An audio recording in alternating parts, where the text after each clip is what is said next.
Chers amis, bonjour, ici Paul Mignot, chercheur en biologie pour la science. Il paraît que depuis 2-3 semaines, il y avait des bruits de couloir. Je ne l'ai appris que ce matin, en même temps que la plupart d'entre vous. Je suis sûr, l'étude de Gautret et al. A été rétractée ce matin. Alors pour petit rappel rapide, Gautret et al. C'est le premier RCT, Randomized Clinical Trial, donc un essai clinique randomisé, soi-disant randomisé, parce que vu la randomisation aussi c'est marrant en fait. Qui montrerait l'efficacité de l'hydroxychloroquine sur la baisse de la charge virale de SARS-CoV-2 et donc potentiellement le fait que l'hydroxychloroquine puisse être utile pour lutter contre la Covid-19, une thérapie contre la Covid-19. Il y a eu beaucoup de critiques sur cet article, je ne vais pas revenir là-dessus. J'avais fait moi-même une vidéo en 2020 pour demander si c'était pas une sorte d'animal mythique, le fameux protocole Raoult, tellement il avait changé. J'avais montré certaines faiblesses de ces papiers.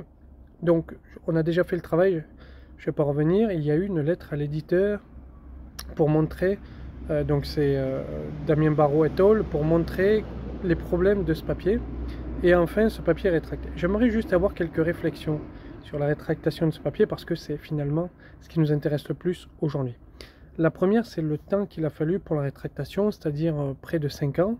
4 ans est bien passé. Alors qu'il a fallu que 13 jours pour la fameuse étude de Zilenset, Mera et al. Et il a fallu que 2 ou 3 mois pour l'étude de Lega et al. Alors l'étude de Lega et al, j'en ai parlé, pour moi ça n'est pas une vraie rétractation, c'est plutôt le fruit de pression, mais le fait que ça ait été rétracté, voilà, on ne peut plus le citer, il faut le noter comme rétracté, mais je pense qu'il y a eu plus de pression et on a des preuves de pression, et d'ailleurs les réinfos Covid là nous le disent, qu'ils ont fait pression avec des manifestations devant l'université, avec la demande de voir les gars, ils ont écrit à la direction de l'université, etc. Donc il y a eu des pressions qui ont été faites, et ils l'avouent eux-mêmes, sans employer ce mot-là. Enfin, c'est un fait. Mais quelque chose qui est similaire au niveau de Mera et al. Et de Gautret et al., c'est que ce sont les auteurs, certains auteurs en tout cas, qui ont demandé la rétractation 3 dans le cas de Gautret et al., qui disent voilà, on a des soucis avec la méthodologie, etc. Alors pour comprendre ce qui se passe au niveau de ces études, il faut savoir que dans une étude, on peut impliquer plein de monde. Vous allez avoir des gens sur le papier, mais il y a des personnes qui vont relire bien évidemment le papier, etc., mais qui ne sont pas impliquées dans toute l'étude et qui peut-être, si des fois ce sont des étudiants ou des gens qui débutent un peu leur carrière, etc., peuvent ne pas tout comprendre sur la méthodologie, etc. Ça peut être des médecins qui ont simplement donné hydroxychloroquine, ça peut être des gens qui ont recruté les patients, etc., qui sont dans les noms des auteurs, mais que peut-être ils n'ont pas proprement parlé, participé à l'analyse de données, etc., même si ils doivent bien sûr, lorsqu'ils acceptent qu'il y ait leur nom, avoir vérifié tout cela. Mais parfois c'est difficile. Mais ce qui est important de voir ici, c'est que ce sont des auteurs qui ont demandé la rétractation, qui ont participé à la rétractation, tout comme dans Mera et al. Et ça, c'est important de voir la place que peuvent avoir les auteurs, même quelques années après, pour la rétractation d'un papier. Et il faut que les chercheurs se disent, je peux à tout moment faire rétracter un de mes papiers sur lequel j'ai été en collaboration, sur lequel si j'ai un doute quelque part. Et il faut qu'on ouvre la voie à ça, au fait que les auteurs eux-mêmes écrivent à l'éditeur en disant, écoutez, maintenant j'ai des doutes sur le papier, pour telle et telle raison, sur tel papier, telle et telle raison, même si c'est des années après, est-ce qu'on ne peut pas vérifier et puis voir le rétracter? Et il ne faudrait pas que ces auteurs-là soient blâmés, il ne faudrait pas que les auteurs soient blâmés pour ceci, que leur carrière académique, ça pose problème, parce que sinon, on n'aura pas énormément de rétractation par rapport aux auteurs. Et c'est la leçon que nous devons tirer aujourd'hui. Les auteurs sont responsables de leur papier même des années après, et il est nécessaire que les auteurs prennent conscience des fautes qu'ils ont pu faire. Qu'on ne voit pas forcément, c'est la carrière à l'avance, on apprend des choses, etc. Et la science est une évolution, et l'humain, c'est-à-dire le chercheur, la chercheuse, elle évolue aussi.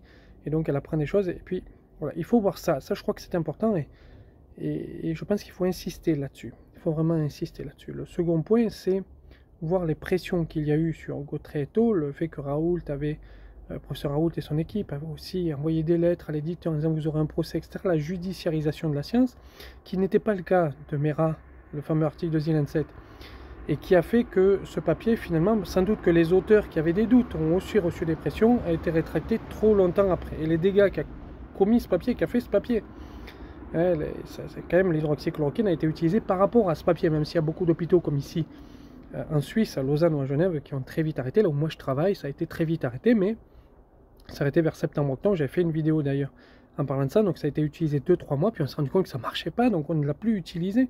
Mais vous avez des pays comme le Brésil qui l'ont encore utilisé.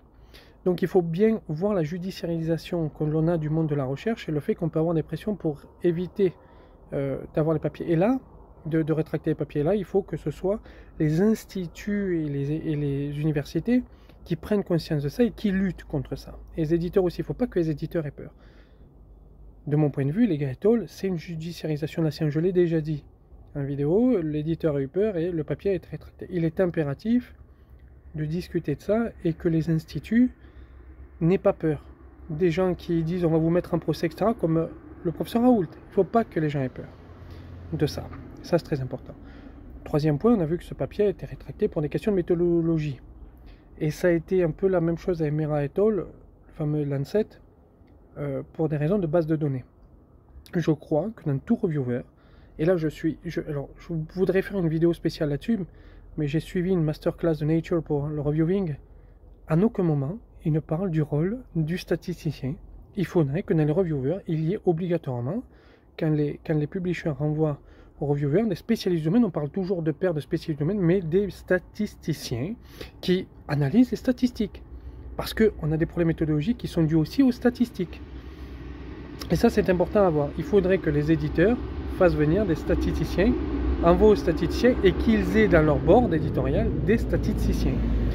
Je vous avais fait une vidéo il y a quelques années pour dire, il y a 2 ans, que Journal of Hypertension, pas Hypertension Research qui est de Nature, mais Journal of Hypertension, lui a fait venir depuis 2022 des statisticiens dans son board qui vont vérifier les statistiques. Ça, c'est très important. C'est la troisième leçon à tirer de cette rétractation. Il faut des statisticiens en tant que reviewer, des statisticiens dans le board. C'est très, très, très important.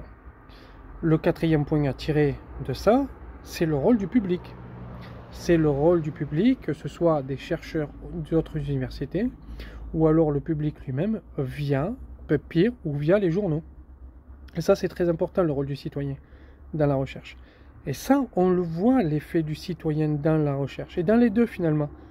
Dans le papier de Mera, le fameux Lancet, et dans le papier de Gautret. Et pourquoi je mets les deux en parallèle? Parce que pour moi, ils peuvent être mis en parallèle pour toutes ces leçons-là. Le public a un rôle à jouer. Il est impératif que le public joue son rôle. Le public, ça peut être des chercheurs autres que ceux de l'équipe, ça peut être des chercheurs autres que ceux de l'institut ou de l'université qui vont écrire sur papier. Ça peut être des journalistes qui vont faire des articles là-dessus s'il y a des chercheurs qui disent là on a un petit problème. Alors bien sûr, Puppeer, je le critique sur un point, c'est que les gens qui n'aiment pas, des gens d'autres équipes qui sont en concurrence peuvent faire des commentaires un peu à la con pour abîmer, pour salir notre équipe, mais il faut voir les arguments qu'il y a, bien sûr. Voilà, donc ça peut exister, c'est la critique que j'aurais sur Puppeer, ça peut être peut-être amélioré. Bon, mais c'est compliqué, mais enfin voilà. Mais le public a un rôle. Ça, c'est la quatrième leçon à tenir par bien les journalistes, etc. Donc vous qui écoutez cette vidéo, vous avez un rôle à jouer dans la rétractation des papiers. Même si toujours, on me dit souvent, mais qu'est-ce qu'on peut faire? Écrivez, écrivez, faites des blogs, prenez en main la science, vraiment, prenez en main le monde de la recherche. Écoutez bien sûr les chercheurs qui vont vous dire, etc. Mais prenez-le et surtout ne devenez pas des Yannick. Bientôt, mon papier sur les Yannick va paraître. Il a été accepté. On pourra utiliser ce terme et je suis content parce qu'on pourra faire vraiment la différence entre ceux qui sont amoureux de la science et qui permettent justement ces rétractations et ceux qui sont des Yannick et qui ne comprennent pas et qui utilisent, comme le papier de Gautret et al., comme marque, oh, regardez, nous, on a compris ce papier, etc. Voilà, donc je vous lirai les Yannick. Je ne peux pas le définir comme ça, le texte il fait 2-3 pages, je ne peux pas le définir comme ça en 2 mots, mais le papier a été accepté, on peut utiliser ce vocabulaire-là. Ça fait déjà 2 ans que j'utilise ce vocabulaire-là, mais j'ai écrit un papier spécifique là-dessus dans un journal peer-reviewed. Donc ça a été accepté, je l'ai envoyé il y a quand même quelques mois, donc ça a mis presque 4 ou 5 mois pour être accepté. Donc c'est quand même intéressant aussi. Voilà les 4 leçons, je crois qu'il faut retenir de la rétractation de Gautret et al., mais également de la rétractation de Mera. Pour moi, je vais les mettre en parallèle. Je suis content que ce papier soit enfin retiré. Vous voyez que le monde de la recherche avance, le monde de la recherche, c'est aussi prendre ses responsabilités. Et Raoult, qu'on pensait indéboulonnable, eh bien, il n'est pas indéboulonnable. Et pourquoi je vous dis ça? Parce que moi qui ai lutté aussi contre la fraude dans les universités où je suis passé, qui a eu plusieurs plaintes là-dessus, mais j'encourage les chercheurs à ne pas avoir peur de travailler sur la fraude dans leur université et leur institut. Il ne faut pas avoir peur. Et si vous vous dites, la telle personne, elle est bien installée, etc., elle est indéboulonnable. Raoult ne l'était pas. Dites-vous ça. Raoult ne l'était pas. Si vous êtes chercheur, n'hésitez pas. N'hésitez pas. N'hésitez pas. Je vous remercie de m'avoir écouté. N'oubliez pas de vous abonner à la vidéo. Vous pouvez aider sur Tipeee si vous le voulez. Surtout partagez la vidéo. Je pense qu'elle est un peu différente de toutes les vidéos que vous verrez sur le sujet. Je vous remercie. Je vous dis à très bientôt. Au revoir. Et je crois que la Tronchambier, d'ailleurs, j'ai entendu, va faire venir demain ou après-demain. Les auteurs Damien Barraud et al. De l'article Damien Barraud et al. Allez écouter la vidéo. Moi, je ne les ferai pas venir sur ma chaîne. Je vous parle de l'actualité scientifique comme ça en vous donnant mon avis et 4 choses que ça nous apprend, 4 leçons, mais je ne ferai pas venir les auteurs parce que c'est pas le plus intéressant de parler du Covid en permanence.